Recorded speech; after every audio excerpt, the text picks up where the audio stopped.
Today we are going to be talking about Claude and its new watermark system. So essentially, just so you understand, what's going to happen is there's a new EU Act about AI and AI transparency. And so Claude have signed it. And what they've said is that any new models after the 2nd of August will implement this new invisible watermark system so that any content, any files, pretty much everything that you create inside Claude, even if you wrote it originally, will now have a watermark because they want to be transparent and they want people to be able to see that it's AI edited in some way. Yeah, so I was about to get into some debates online about this, because I get why they've done it, and I think that people have the wrong perception of it. But the one thing that I don't agree with is every Claude model since second of August has had an invisible watermark, and there's no way of opting out. So for the past 10 days, we've been creating things with a watermark and we didn't even know about it. Which Is that I true? think it's Is that what's to every my model? knowledge. Because like the way that I understood it was like after the 2nd of August, new models that drop would have the watermark, but like existing models that had already dropped after before the 2nd of August wouldn't be retroactive, if that makes sense. I understood it as these are my notes. Every word Claude has written since 2nd of August carries an invisible watermark. They've only just announced it yesterday, which is like 10 days after or 9 days after. Yeah, and I couldn't really see much of an official announcement. Let me pull up the guidelines here. We could take a look and see Right. if we can get sense out of this. So basically, they've talked about it and said, here's our commitments, blah, blah, blah, what our marking commitments means for Claude.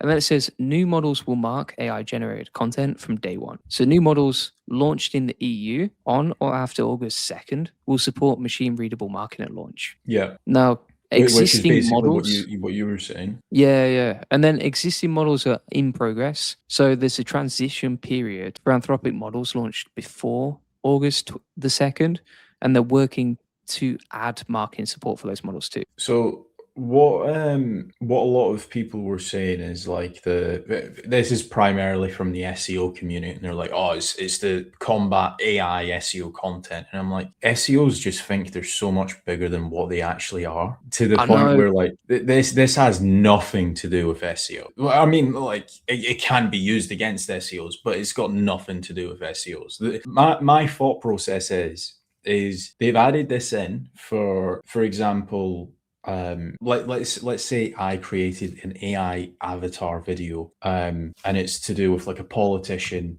and it's saying some outrageous things and it goes viral, right? If I upload that video and it's been created by Claude, if I upload it to X or Facebook, those social media platforms can literally do like a markdown saying this video was made by AI. That's why they've created it. It's got nothing to do with SEOs. SEOs are like, oh my God, they're going to penalize my local plumbing website in Knutsford. And it's like, no, they're not. It's funny you say that because I actually made a video about SEO today.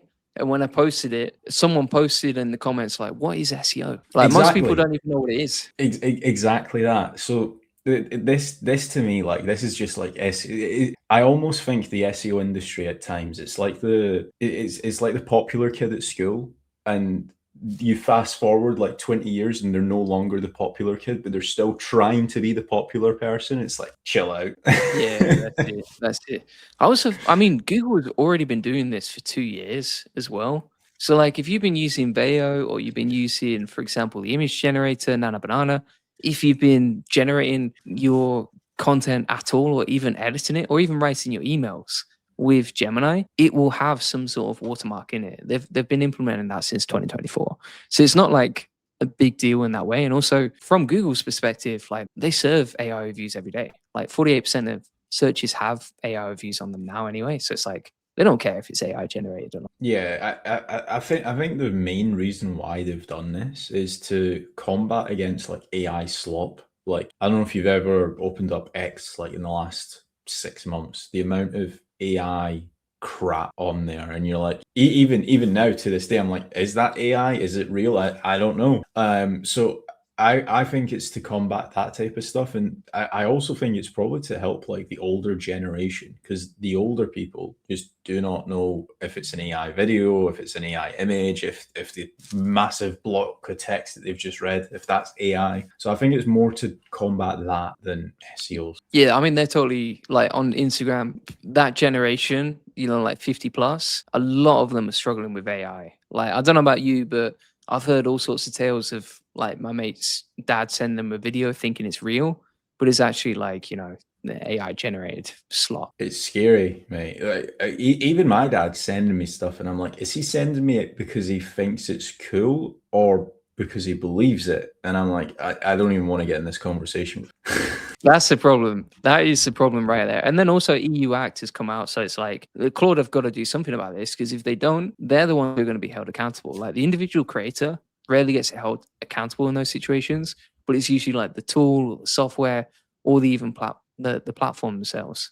Yeah, there's two things that I want to add to this. So within like hours, there's already a GitHub repository that removes the watermarks from Gemini, from Claude, and from ChatGPT. So that got released, and that like blew up. And then second of all, and I want to hear your opinion on this, where does this end, right? Because now there's like a marker to say, okay, this is created with AI. Do you think that they could go one step further in the sense that they could mark it down and say, this was created by Julian Goldie's account? And the reason why I'm thinking that is because hacks have become a lot more prominent. Scams have become a lot more prominent. I had a scam call yesterday or the day before, and they had fully built out a bank website, and even I was fooled, right? But I'm thinking if something like that was to go mainstream, like a scammer was to go and scam 100,000 people or 1 million people in EU, I think at some point they might have a stamping system to say, okay, any code from Julian Goldie's Claude account, we're going to stamp it down so we can track it back to Julian Goldie and say, okay, this is Julian Goldie's account, which might not mean much for you, but for scammers and hackers and stuff like that, it's going to probably try to stop them as much as they can. Yeah, that would be a good thing when it comes out, for sure. Because Yeah. I mean, this only gets worse, and scamming itself is like a whole industry. I remember Sam Ovens talking about it the other day on school. Creating a platform like a social media platform, you realize like this is a whole industry, and people are like, it's growing exponentially, like one of the fastest growing industries. So it's only going to get worse. They probably need to crack down on it pretty hard. I think at some point they'll probably do a watermark, and it's like, okay, they might not be able to distinguish that it's you, but it's your machine at least. So they can at least track you down. I think that's a little bit more in terms of what EU will probably do. That's pretty scary though as well. Oh yeah, like could you imagine like, oh, we know this content was crafted by Julian. Any closing points? What do you think? First of all, do you think that it's the right path that they're going down, or do you think it's the bad path? I think it's a bit weird, like even just the fact that it feels like a really quiet announcement for such a big thing. And I feel like that in itself is kind of suspicious. So I do think you need to be careful. And I think as well, like, unfortunately, if you've written let's say you've written a full article, full blog post, something like that, it's going to have a watermark inside it. And so like, if you get it edited, or even if you fix the grammar inside it, like Grammarly. And so it's a big issue, really, because there's many ways it could be misinterpreted. Again, I'm sure someone in the comments will probably know this. How do you think this would work? Let's say I've created an article, it's on Word doc, or I've drafted a piece of code, and I give it to Claude and I say, hey, can you just check to see if there's any grammar issues or if there's any issues in the code? And it adds like one line of code, and it's like, oh, here's the one line, or it adds like a full stop to the piece of content. Does that then get watermarked? Because that's like 99% me. Yeah, so they said in the guidelines like that can happen. So if it's something that's primarily you, but then the AI edits it in any way, then it can be seen as a watermark. However, if it's like a tiny little bit that Claude actually edited, then it's very hard to put a watermark on that. So even, for example, you were talking about Twitter before, if it was just like a 2-line caption on Twitter, it would be almost impossible to watermark that. I see. Right. That's very interesting. Yeah, I'm sure more LLMs will probably start doing the same thing. Last question to you: do you think the Chinese LLMs will oblige by the new EU law? I was wondering that as well. I think there might come a point where if they don't, and I feel like they probably don't feel like they need to, but if they don't, then it's going to be like banned. Kind of like TikTok. Like if you comply, or they find another way to stop you from getting in properly. So I do feel like they're going to have to comply at some point, particularly with the EU and the UK as well. Like already, a lot of models, like for example, Sakana came out in Japan, but you can't use it due to GDPR inside the UK. And so it's like, mate, there's a lot of stuff you do miss out on because of these rules. Yeah, I remember we didn't even have Sora for like 5 months. We had to like use a VPN. And that's just video generation, and that's not even anything like crazy code. Yeah, it's not even crazy. Yeah. All right. Thanks for watching, peeps. Link in the comments and description if you want to check out our school groups, learn AI, learn SEO. We'll see you on the next one. Do you want me to keep this recording? Yeah, the let's next just episode? stick to this one. Yeah. Right. Right. So the headline for this is "My friend was emotionally attached to a cron job."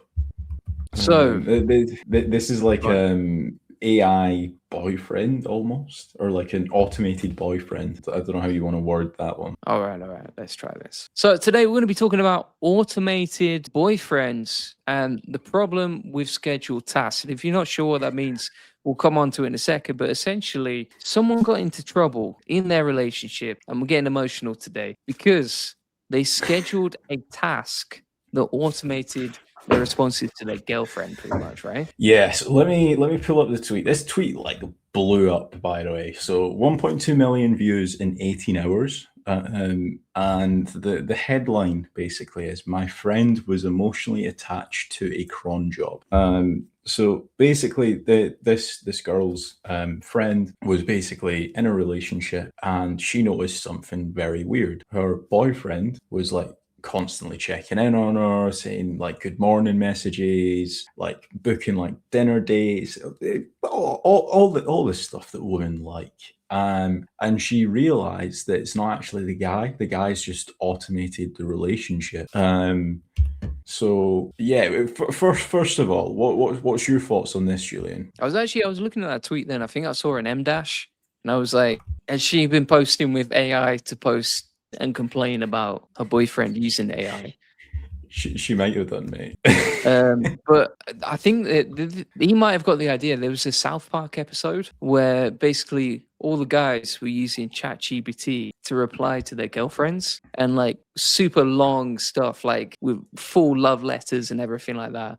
I feel like this guy might have got inspiration from this. Yeah, so if I go back to the slides, we've got Sahil Bloom replying saying, "This is shockingly common. I know people who started using AI agent to automate systems for sending flowers with love notes for their partners on a weekly basis. They were surprised when the magic wore off around the time their partner realized it was automated." So apparently this is like a common thing. Yeah, because there's like, I mean, without getting too emotional today, isn't there like there's people value different things in relationships? There's like 5 different things, and one of them is an act of service, which is like the sacrifice of spending time going out getting the flowers, writing a note, spending all afternoon thinking about the wording. And so I guess there's some partners out there that if they found that out, it would shatter the illusion. If I'm being honest with you, Julian, if my partner automated things like that, I would be like, yeah, that's amazing. You've outsourced your work, so it makes sense, right? Like, why not? Yeah, I mean, I don't see a problem with it. It's like, for example, where do you draw the line? Like, if you order flowers off Grab or Uber and they come straight to the house, and you text out the note, is that bad as well, or where are we drawing the line? I think the reason is why we don't see an issue with this is because we're the AI bros. We're guys, right? If this was the AI cis podcast, I think we would be up in arms. Yeah, maybe potentially. I can see why it would impact some people. Have you ever automated anything in your relationship? Well, I mean, like for example, I send flowers to my girlfriend like each month, and so when I do that, I'll have a little reminder each month, like make sure you send the flowers, tick off the box. And then number 2, I'll just And then the next thing that I'll do is I'll order them from, Grab or Uber. I'm not going to go out to the shop, which would take me like 30 minutes or 1 hour. That's time that I could focus on getting stuff done so that I can spend more time with her. I don't think that's I That's mean, not I that bad, suppose is it's not that bad. Like I remember a few years back we were traveling to Dubai and she was traveling from Vietnam to Dubai. And I basically just went on ChatGPT and I was like, right, plan out the flight that she needs to take, because I didn't want to go through 15 different flight companies and find like the best, like the most direct and stuff like that. So it done it. I mean, I suppose it comes down to certain tasks. But that being said, though, I've used ChatGPT to like find me like the best Italian restaurants and stuff like that as well. Yeah, I I just mean, think it's easier.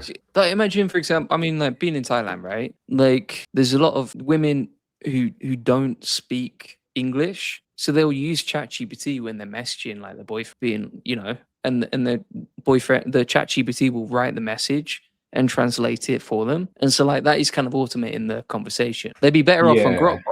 Grokbot, get yourself on Grokbot, do it efficiently, but still.